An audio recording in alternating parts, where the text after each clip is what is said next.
And yes, you see these things start to build and build upon themselves, and very little willingness to roll back or look at rolling back some of these. Now, I mean, the workers' rights advocates are going to say, look, we're not rolling these back. We put them in place for a reason. There's a reason we have, 6 days of, 6 days a year of paid sick leave now, because we needed something like that. But you put that on top of family, on top of these other regulations, and we at least just have to have this debate about, what does it mean for the average employer? I think too often the average employer is seen as Amazon or Microsoft. Right. The average employer is not the guy down the street hiring 25 people with his wife to run their restaurant. And I think that's the honest conversation that needs to be had. Like, okay, yes, look, employers are not out there looking to screw employees. They want to have employees that want to work there. They want to take care of them too. Yes, we put rules in place because of the bad apples, but how far do those rules have to go? And what do they mean? And when do they start affecting the good apples, who, if they're not closing, at least are not hiring and not expanding and not giving the good apples a chance to be the employers that people want them to be?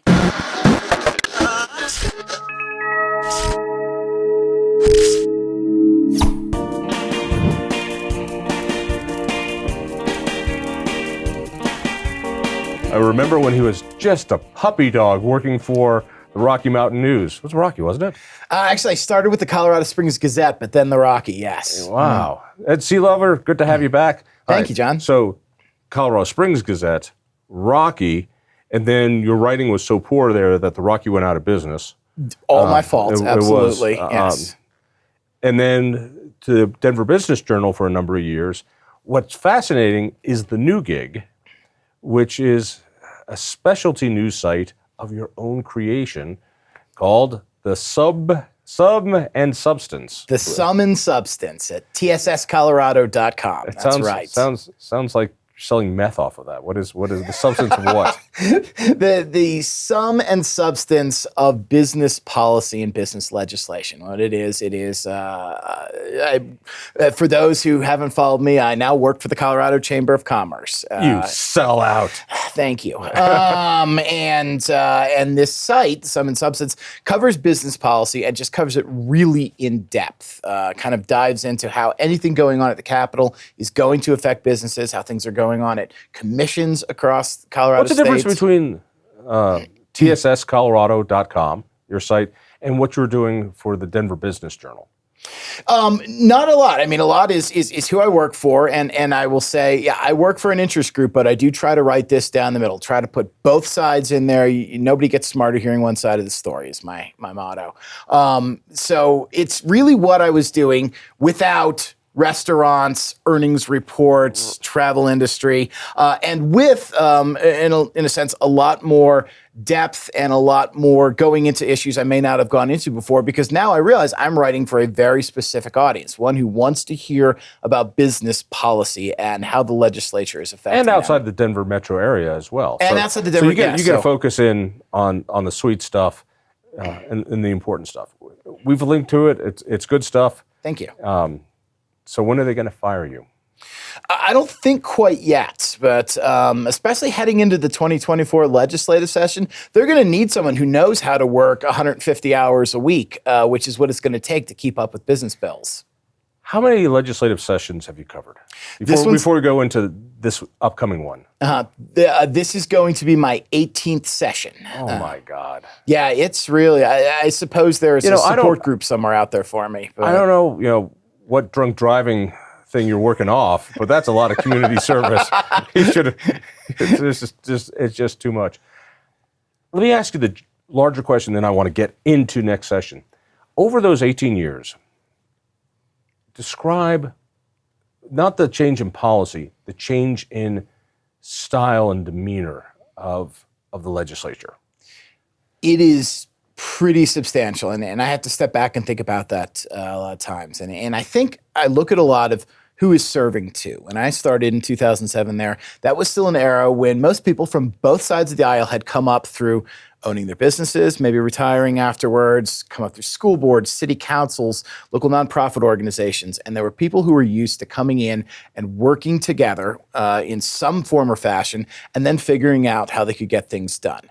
Today, you see on both sides of the aisle more and more activists coming in, people who have grown up and in many ways, not technically grown up as much. It is a younger legislature these days than it was 18 years ago. And people who have a very solidified point of view and haven't had the experience trying to compromise and work to something with someone of a different belief system. And I think that's why we've seen a lot of these policy debates hardened and a lot of the animosity level just go way up there. Is it a bad thing? I mean, from my point of view, having people who have gone through the system, that's great. They know the ropes. They know what they're talking about. If you get an ideologue who's on your side, that feels really good. And so I can understand why, hey, I came here to change this issue. And that's what I'm working on. You know where they're standing. I'm not going to change on this issue. Yeah, the other stuff is fine. Is it a better or worse experience having these young, hardcore folks on both sides? I would say the idea of the legislature is that not everybody in Colorado is going to agree. And you're going to try to find some way to get to a place where the majority of Coloradans, as represented by the people in the legislature, agree on how to proceed after something. But if you come in unwilling to say, what does your side say to this? Right. Then you're not going to get to that place of agreement. And the divide is just going to grow more in the middle. And we're going to have more laws that a lot of people really don't like. Well, and what's funny and sad is that there are no longer two different parties. There's one party. That party is the Democratic Party. They're in control of everything. It's fun to talk about the dysfunction in the Republican Party, and it's sizable, but it's meaningless. I mean, you have a super minority versus a super majority, and it's interesting to see how the super majority, at least from my point of view, I'm not saying the Republicans would do it any differently, but that what we used to call the stakeholder process really doesn't exist the same way. And I saw it through Proposition HH and the law that it was a fake holder process, not a stakeholder process.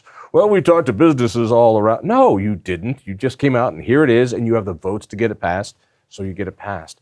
I've never seen that before.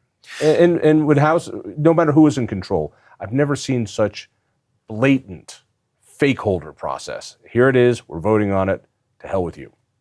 And certainly fake holding was one of the key words of the 2023 session. We heard it over and over again. Hey, our stakeholdering process is going to be getting 70 people on this side of the bill on a phone call for half an hour and hearing why you don't like it and then moving the bill anyway. One thing I will say, and yes, it is Democrat supermajority over there, but especially in the Senate, we saw a lot of instances last year when the more moderate Democrats started to flex their muscle a little bit more, kill bills in committees, really fight to tone down bills on the floor. And even though I would not say in any way moderates are the majority of that 23-person delegation, there are enough of them to team with the 12 Republicans where you saw some significant changes to bills last year, and you saw significant pushback from the progressive wing of the Democratic Party saying, this is not what we want to happen. I believe the untold story in Colorado politics, I think there's two great untold stories, but the most immediate one is a civil war going on inside the Democratic ranks. Because I think reporters are so tied into the R versus D fight, they forget that R's don't matter anymore. They're just off on their own little playground, having their own little spats, but it doesn't matter. The fight between the socialists and the liberals are just, it's starting to spill out, and we saw it in the special session.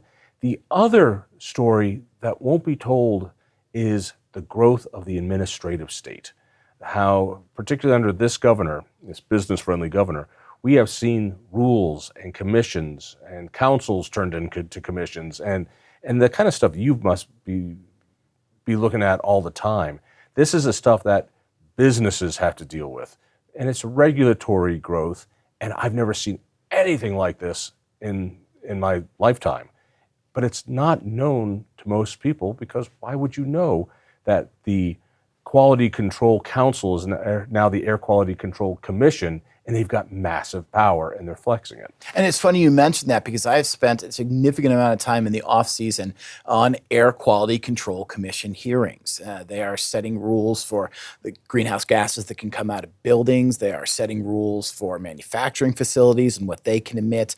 They are going to be looking at creating a fee early next year for greenhouse gas emissions that you have to pay a fee based on what you put out there. And there are some significant fights in that commission too. And most people will focus from mid-January through mid-May on the legislature without realizing the legislature passes bills where they say, now we're going to send this to rulemaking at the Air Quality Control Commission, or at the Carbon and Energy Management Commission, or at the Water Quality Control Commission. And there are these commissions that are appointed largely by Governor Polis, sometimes with input from legislators, that are really taking the big picture idea of the legislature and putting them into play.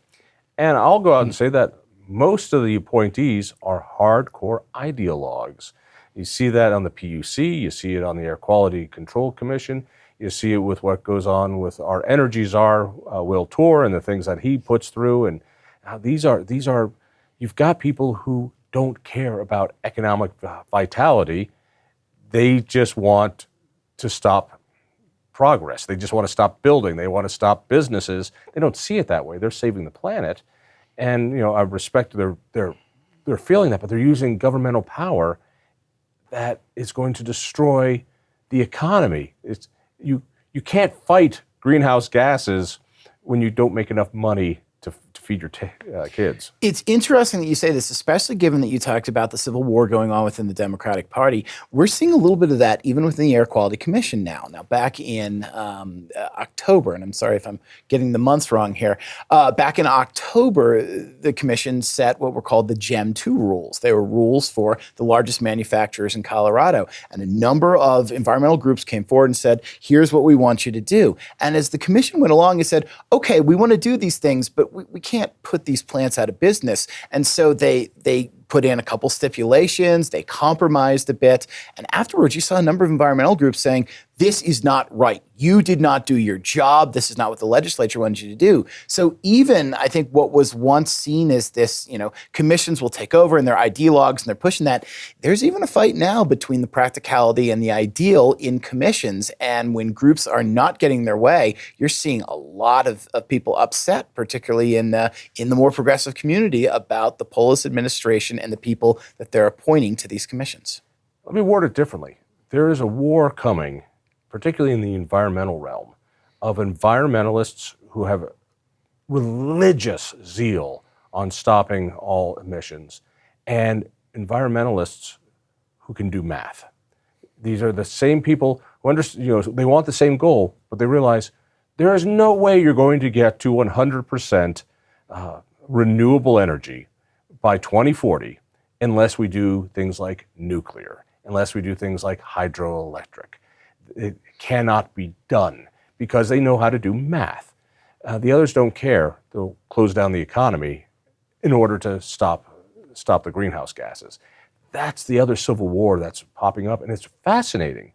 I might disagree with both sides of this, but those people who know how to do math are starting to get emboldened, going, this isn't going to work, as they see energy prices spike. It's not that hard. And I think we're going to see this come up again in the 2024 session. I think one of the bills that drove the most hardened reactions in 2023 was a bill that was going to put some significant upturn in regulations around air quality permitting. And Governor Polis even sent his folks down there from the Carbon and Energy Management Commission, from the Colorado Department of Public Health and Environment, at CDPHE, which was once viewed as the enemy by the Republicans. This is 10 years ago. Came down and said, look, we can't do all the things you want to do. We're already working to clean the environment. This is too much. We don't have the staff to do this. And frankly, we're moving the goalposts again, and kicked it back to a study committee that would look at ways to bring down ozone pollution. That study committee has been meeting for 4 months now. This is what I do for fun, is I listen in to these committee meetings.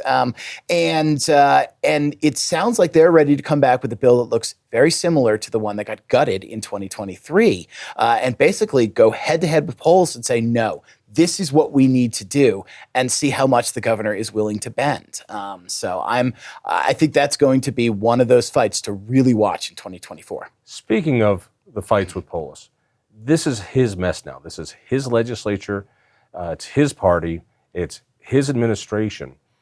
And he has been so reluctant to stand up to the crazy wing of his party. My words. You can use something more gentle. That's going to get, at some point, he's going to have to decide, does he want to economically bankrupt the state with regulatory changes, or does he stand up to the Democratic socialists in the legislature? And I don't mean that as an insult. There are 6 people who are, Democratic socialists there. So he's in a tough spot.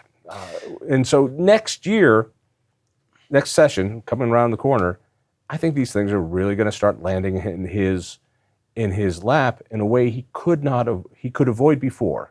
And I think people have had enough of it.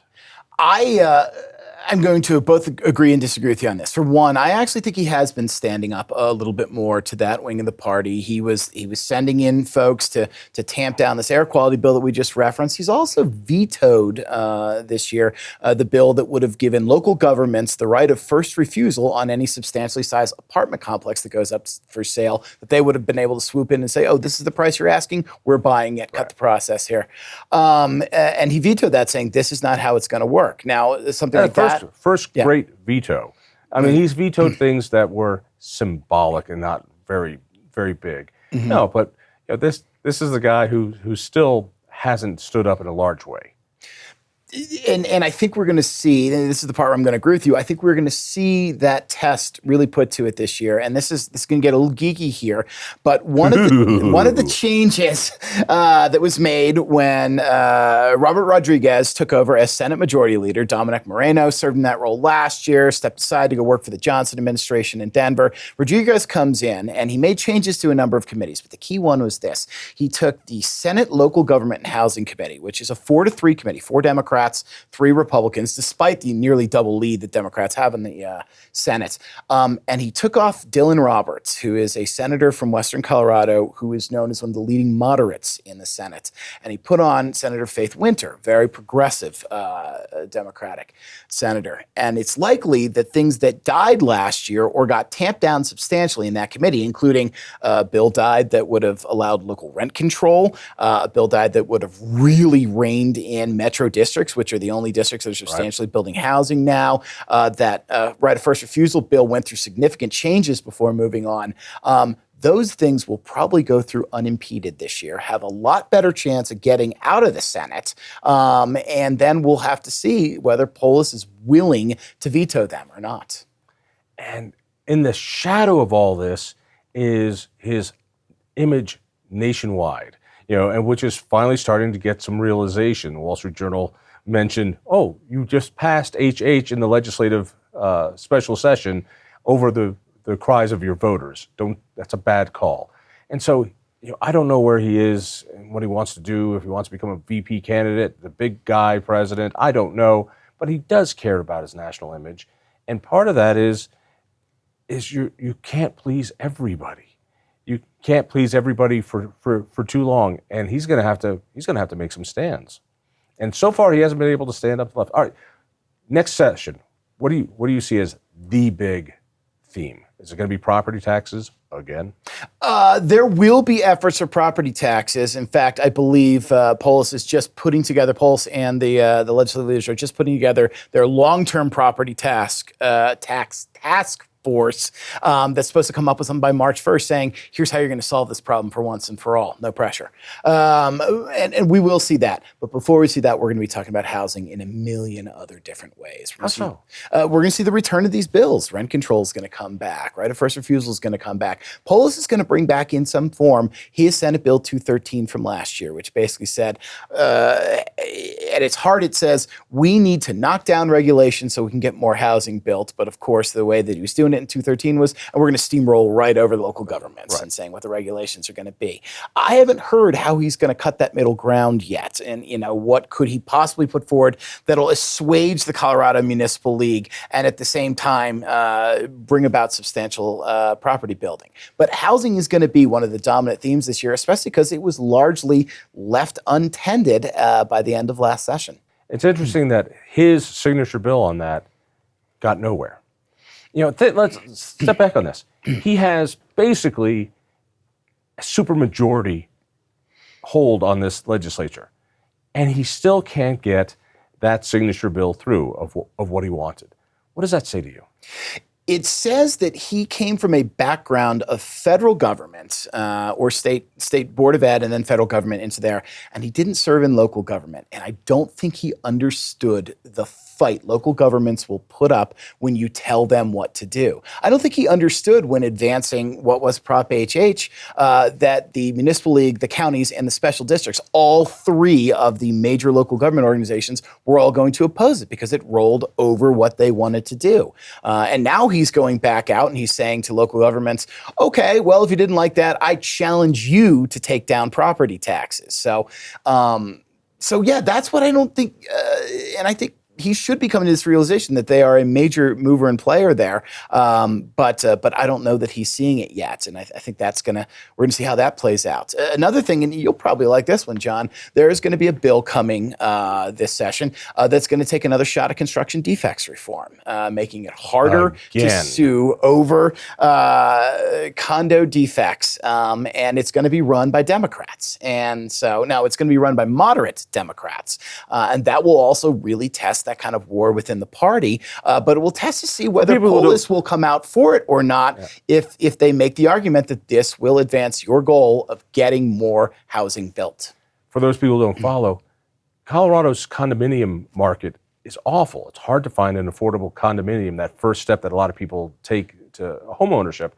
And it's because the trial lawyers love suing condominiums out of business. Because you find a defect and you sue them and off it goes. So builders are like, I'm not building condominiums. I'll do apartments, I'll do offices, but I am not doing condominiums where people own a share of a building. Nuh-uh. And every time it comes to addressing this, trial lawyers win. And in 2017, they thought, the reformists thought, we got it. We're going to make it harder now. Instead of having 3 members of your 5-member condo board vote to advance a lawsuit, we're going to make you get the majority of every one of your condo owners to do it. And oh, by the way, the Supreme Court then went and turned over, affirmed that if you put into your condo bylaws that you have to go to arbitration, not to the court, then you have to listen to it. And everyone thought, okay, this is going to open it back up. And it didn't. Insurance prices are still through the roof. Lawsuits are still being filed because now the board is just doing the work to get half the condo owners to put in and sue this. And condos are between 2% and 4% typically of the new housing stock that's built each year. When you see in other cities that are attracting similar kind of young workforces like Austin and Salt Lake, they're around 15% these days. Wow. And that's what you really need to get people in and start building wealth and also be able to meet the environmental goals of building in close proximity and building up rather than sprawling out. The other side of sprawling out is people want homes. And the reason nobody wants to dive into this, because it's plainly obvious, but no one says it, is that urban growth boundaries are the reason why home prices in Colorado are ridiculous. 98% of all the land that can be developed in Colorado isn't developed because around our metro areas, localities put up these urban growth boundaries. We're not going past that line. Well, if you did go past that line, we'd have lots of homes. This is a big, huge state. I defy anyone to keep their nose on a airplane window for the entire flight to see how much of Colorado is empty. But that would also mean that those places would need roads, and they would need, and the left does not like roads. So they want to keep people packed and stacked. If you want to lower prices of homes, the way to do that is to end these growth boundaries. But they won't touch that, and I guarantee you they never will. Well, Polis did get this bill passed last year that ended growth limits, but that only affected 3 cities in the state that had growth limits in place. Again, I think we're going to keep discussing this, and we're going to keep discussing it in the context, too, and this is why businesses beyond home builders care about this in the context of workforce development. Businesses are struggling these days to find the workers they need. Before, we used to just throw open the doors. People would move in from the Midwest and the coast and say, oh, this is great. But now people can't find the housing they need here. And also, you can't find the housing because of urban growth boundaries. When you do find a house, now it's got so many regulations on how it can be built to environmental codes. Now you're going to have electric heat and electric water heat and charging stations in your driveway. All this makes it more and more expensive. It's no wonder you can't afford, a young family can't come to Colorado. And I think that Polis is realizing that, and you're seeing more and more. Going back to my war inside the left. Yes, and you're seeing more and more. And Polis is particularly talking about workforce development. He's put forward $60 million worth of worker training, apprenticeships, tax credits, things like that. I know you hate tax credits. No, well, in his budgets. For a guy who said specifically, I'm going to end special interest tax credits so that we can lower the income tax rate. Here's a guy during the special session, not only did he do what you just said, he then did the earned income tax credit, lowering surplus money, taking away our Tabor refunds, which could be used to lower taxes. So this is the gaslighting that our governor does so well, to say he doesn't like special interest tax breaks and then gives out special interest tax breaks. Mind you that these are special interests in the terms of any employer can get some of these tax breaks that he's proposing here. But your point is well taken in that we're going to have to balance. Like, okay, if we're going to add to the workforce, how do we do these incentives to get people into our workforce at the same point without driving up the cost of homes? But as also a guy who says, I'm a libertarian, now it's government's job to do job training when people, theoretically, that's what the K-12 and college systems are for, for job training. Right, so, exactly. Yes. And so if you want to lower the home prices, he knows this, let the market work. Let people put property up on all those empty fields, and guess what? Home prices will plummet. All right, what else are we looking for?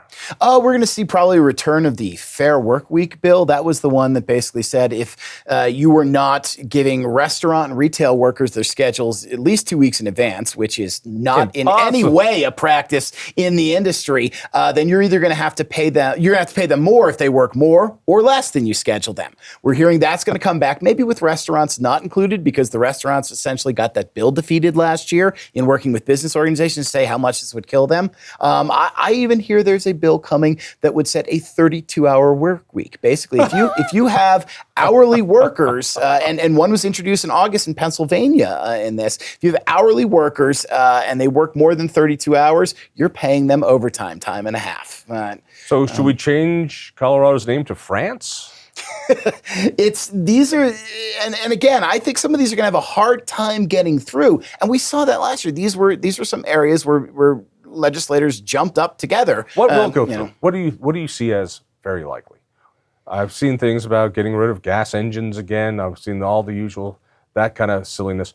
What do you think is likely to land on the governor's desk? It's hard to say what we'll get through. I do think there will be some sort of air quality permitting regulation ramp up that will land on the governor's desk. It's a question of how significant it's going to be, and if every new oil and gas well in this state is to be considered a major emitter, that would really cut down on what that industry can do in the state. I mean, There's no industry left. You've heard this as well, I'm sure. We hear that there's going to be a bill introduced this year, possibly, that would phase out all exploration for oil and gas by 2030. I don't think that lands on the governor's desk. And in some ways, I think these other making it harder to regulate bills are going to get through there. We may see something on workers' compensation reform that's going to make it a lot more expensive to buy workers' comp here. That may get through. We'll have to see how that gets massaged. But I don't know exactly what goes through yet, but I think it's going to be some of the things that didn't make it through last year will get farther this year. Notice the theme, though, which is we'll get rid of the regulation on restaurateurs on the hourly wage, and we'll do it else. We'll find another way. We're not going to destroy oil and gas development. That would be too honest. But what we're going to do is raise the regulations so much that you'll have to do air quality control permitting and pay such a fine that it becomes so cost prohibitive, you might as well just have banned it. And right now, if you talk to anyone in the industry, Colorado is what they call a no-no state. Nobody comes to Colorado to explore for oil and gas. If you don't already have a permit in the pipeline, you're not searching for one, because it is the most unfriendly state to look for oil and gas, even though we've got some of the best resources in the country.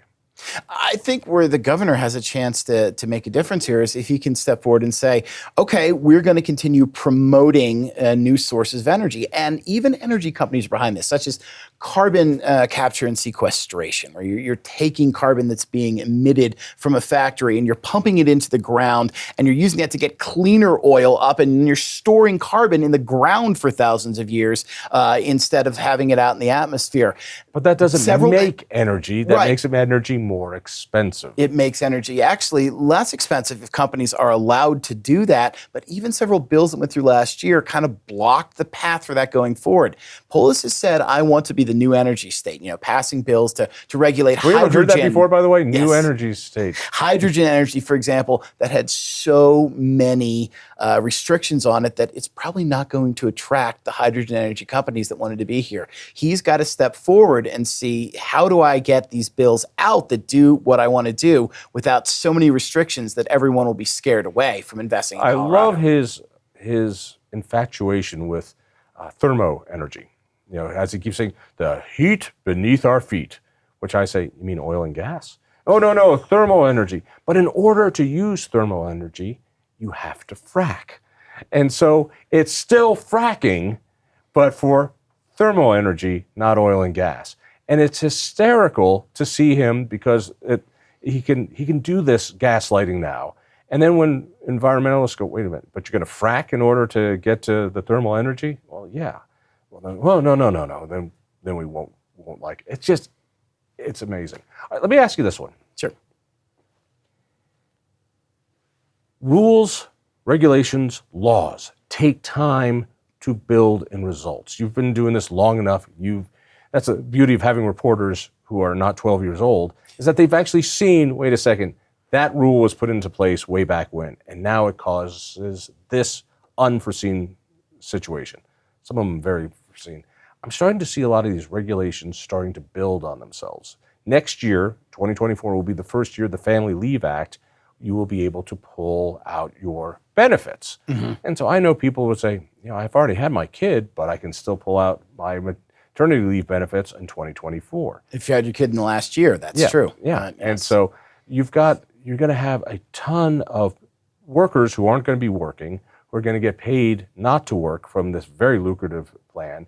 You've got the minimum wage change, which was made years ago, really starting to build up. Denver's minimum wage will be $18.29 an hour starting the beginning of the year. So if you're a small businessman and you need these workers, you have to pay them more, and they don't have to show up. And inflation is really starting to kick in. I see this in industry after industry after industry. At some point, these regulations build to the point where people go out of business. First, it'll be the small business folks in Denver, but it's going to bubble up to your clients at the Colorado Chamber at some point as well. Absolutely. I mean, we're seeing that all the time already now. And I think it's going to be very interesting to watch the family and leave medical insurance program roll out next year. You've seen, I had a chance to cover a lot of this in it being developed. And you've seen some states where they hit it right on that it would just be certain workers who'd be using it, and maybe not everyone is pulling out. You've seen other states. Rhode Island is a good example where a lot of people jumped in and used this, and the bills piled up quickly on that. A lot of people predicted the 1.3 billion that they've got in that account is not going to be enough to sustain it for a year. We're going to see fees going up because they built into the law that you could raise the percentage of a paycheck that goes into family and medical leave insurance. I think a lot of it will depend on how much do workers know this exists. Oh, word gets around fast. Why isn't Bill here? Oh, he's skiing. I mean, he's working with his friend who needs ski therapy, whatever the hell it is.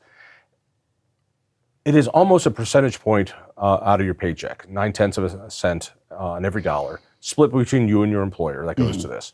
It's still your money. It doesn't matter how you split it up. And it can go, if I remember correctly, to 1.2%. We're going to get hit with more payroll taxes as well. I guess my point is, after 6 years of Polis, after 8 years of Hickenlooper, 4 years of Ritter, these regulations are starting to turn into real world economic problems. And it's not just talk to any farmer, talk to any rancher, talk to any miner, talk to anybody in oil and gas, and they're feeling it.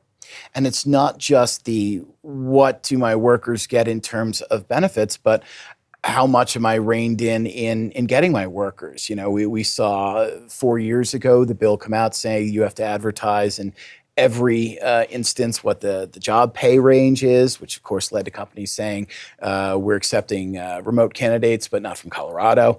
And a bill came back in 2023. They were hoping to clear up some of those problems, and it actually made it a little bit tougher. Now you have to store up 6 years of record instead of 3, just in case anyone sues you for pay discrimination in that.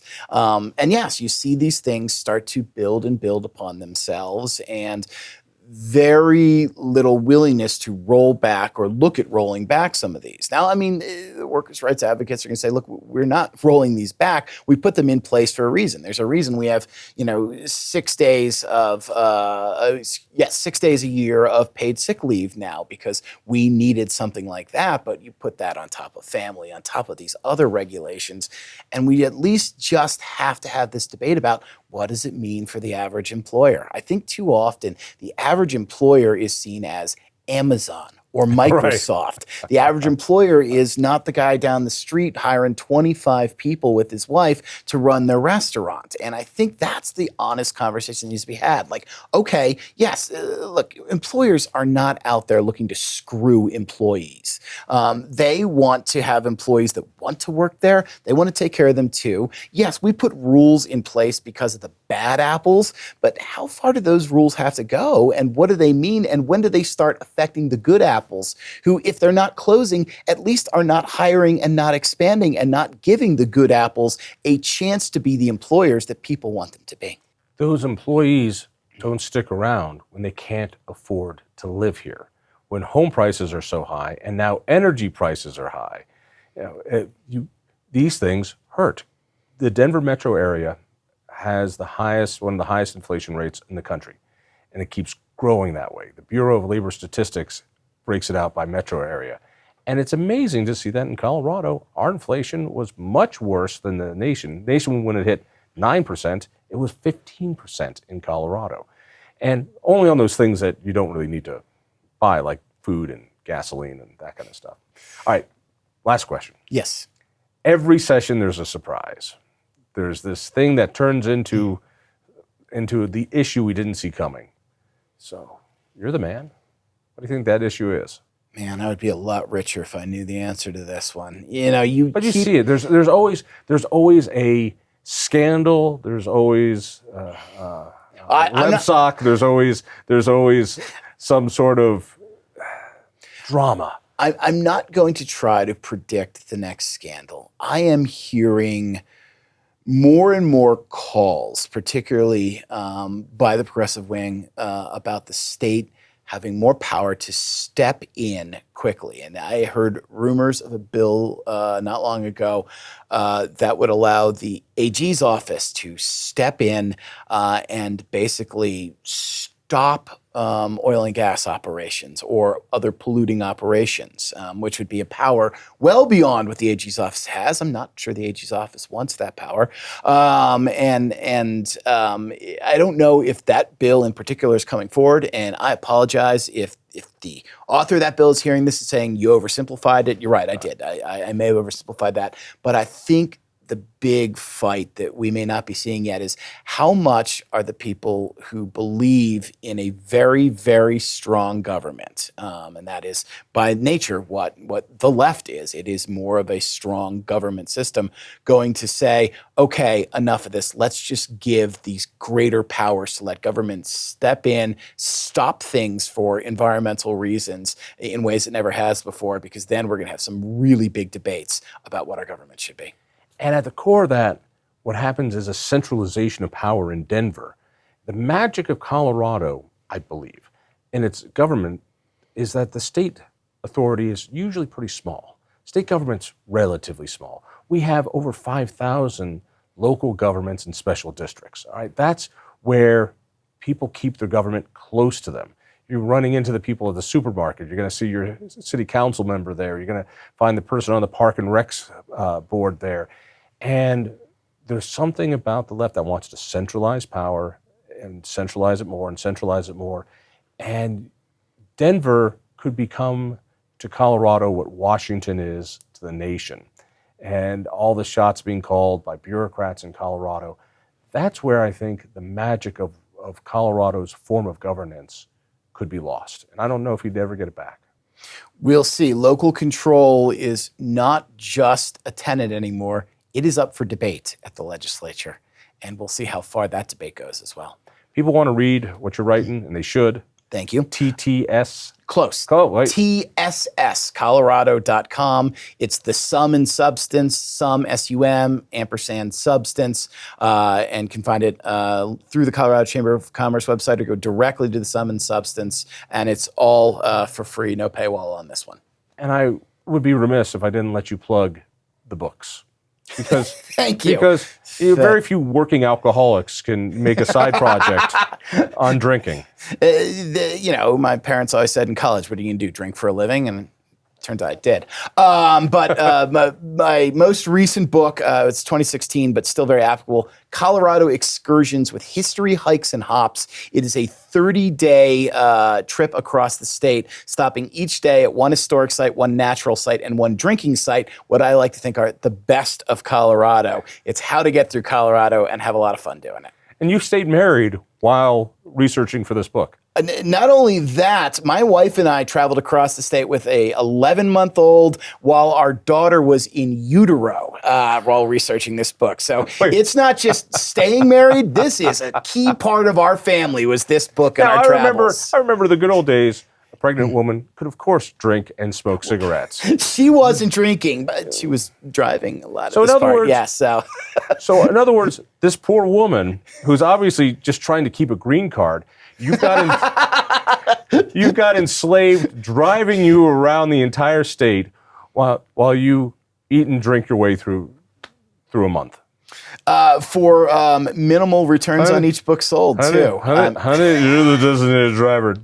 Daddy's got to do some research. Is that what? Denise is a saint, I will just say that. But it is a family project, and we travel together as a family these days, too. Does Denise know that this is a no-fault divorce state? Well, we'll see how that is after the next legislative session, I suppose. Ed, as always, great having you. Thank you very much, John. Appreciate it. If you enjoyed that conversation, by all means, click one of these other great programs. We have the best conversations with the most fascinating Coloradans. And subscribe to our channel. Just click down below and hit that little bell button too. You don't want to miss a single show.